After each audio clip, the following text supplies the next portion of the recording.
Welcome to this explainer, where we're going to take a highly technical, deep dive into a really fascinating operational shift happening right now.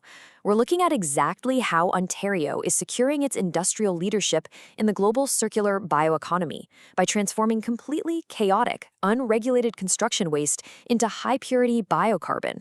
And the crazy part? They're doing it using some of the most cutting-edge AI we've ever seen.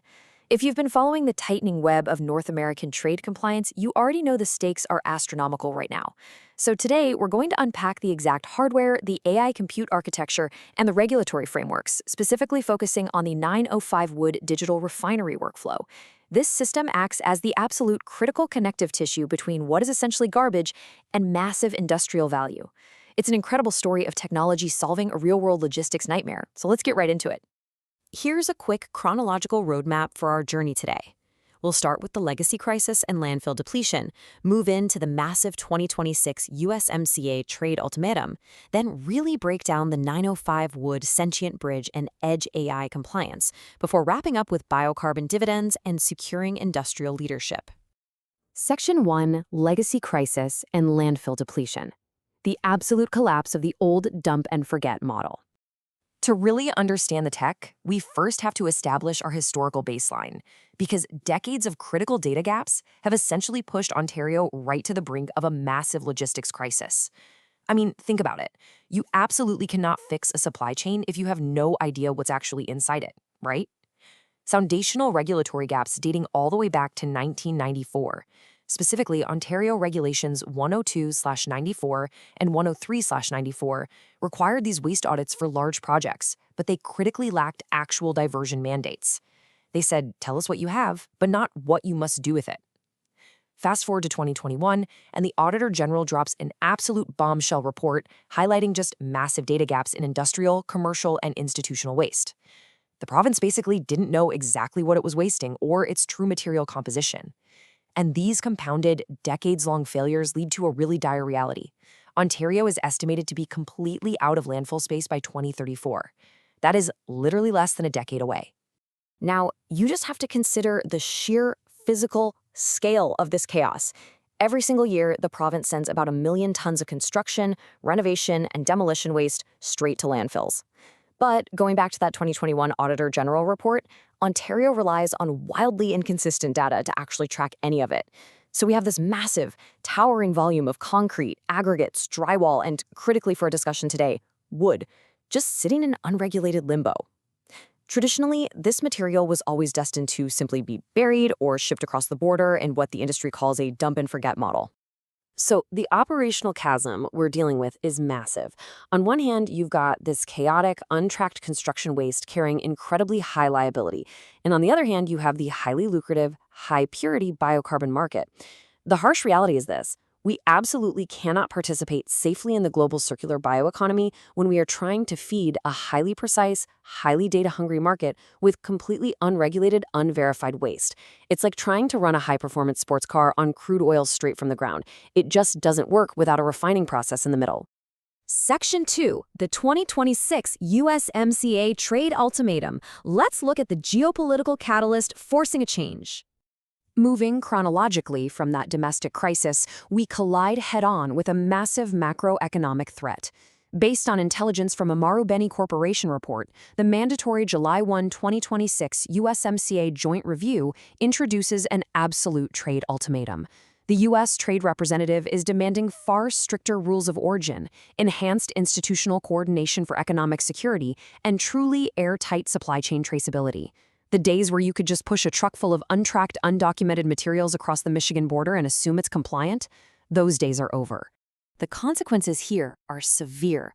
To survive these brutal border audits and avoid devastating Section 301 tariffs targeting unfair trade practices or Section 232 tariffs based on national security grounds, traditional logistics simply must be replaced. They have to be replaced by perfect, explainable compliance generated directly from the field.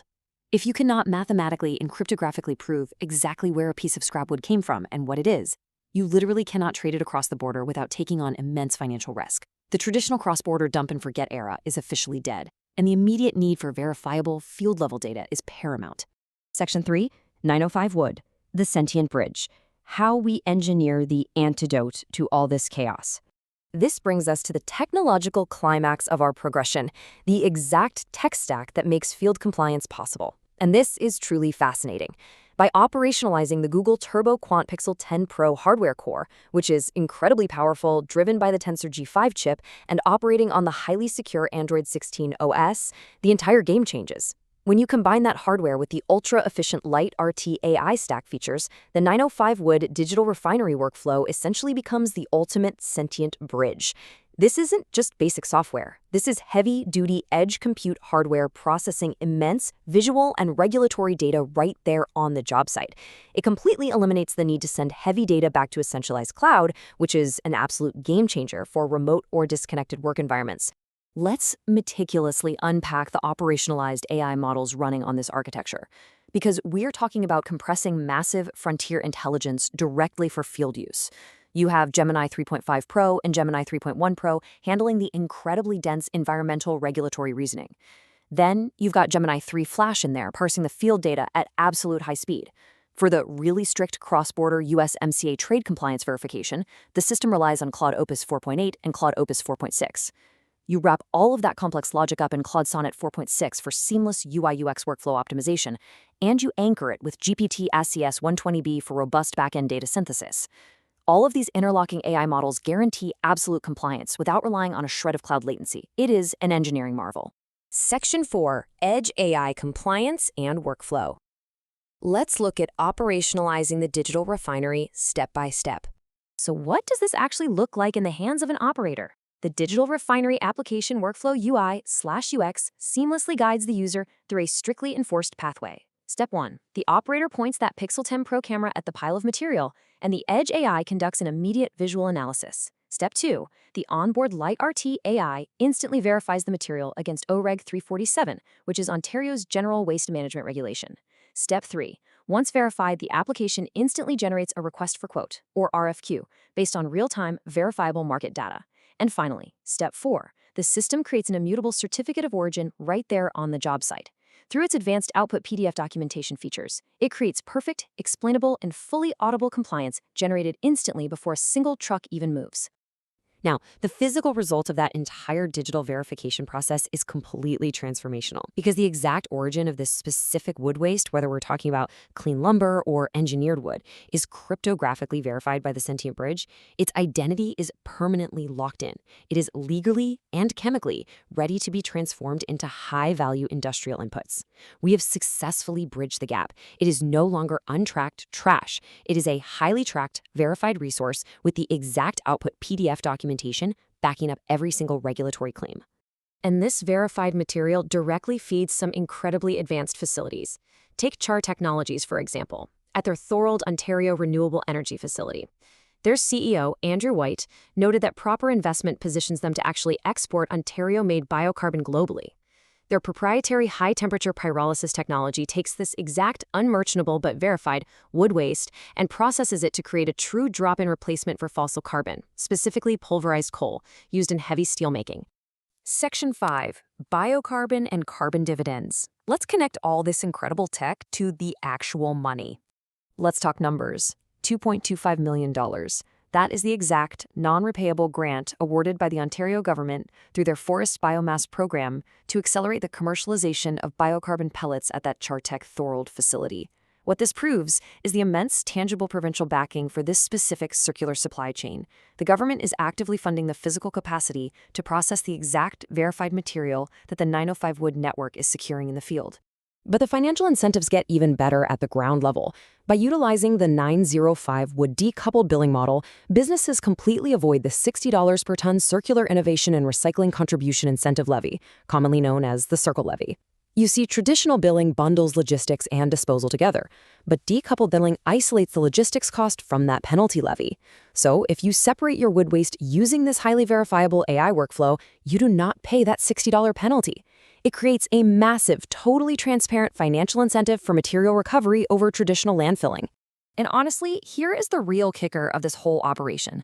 The synthesis of our hardware, software, and the physical high-temperature pyrolysis doesn't just make renewable fuel for steelmakers. Because pyrolysis traps carbon in a stable solid state instead of releasing it into the air like traditional incineration, it actually generates carbon removal certificates, or CORCs. This is a highly valuable, third-party verified environmental asset. So what you've built is a dual revenue engine that fundamentally changes the economics of waste. You get paid for producing the biocarbon fuel, and you get paid for the atmospheric carbon you permanently sequestered. It is a brilliant economic loop. Section 6. Securing Circular Industrial Leadership. Looking at Ontario's sovereign industrial future.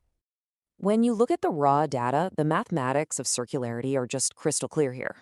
Looking at the standard costs, paying for landfilling plus that $60 per ton circle levy is incredibly expensive.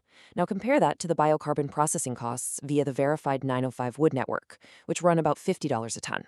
The end result is a distinct net savings, a $10 per ton clear financial advantage. Decoupling the billing and processing this material locally not only puts money right back into local businesses, but it completely insulates the province from unpredictable U.S. trade policies and tariffs. So, let's bring it all together.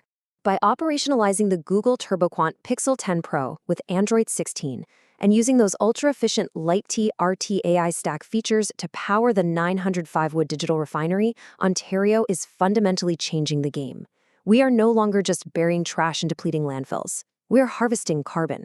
905 wood has definitively built the Sentient Bridge, securing Ontario's industrial leadership and building a sovereign future within the global circular bioeconomy. As that brutal July 2026 USMCA deadline approaches, transforming immense regulatory risk into a highly profitable carbon dividend, the only question left for industry leaders is, how will your operations bridge the gap?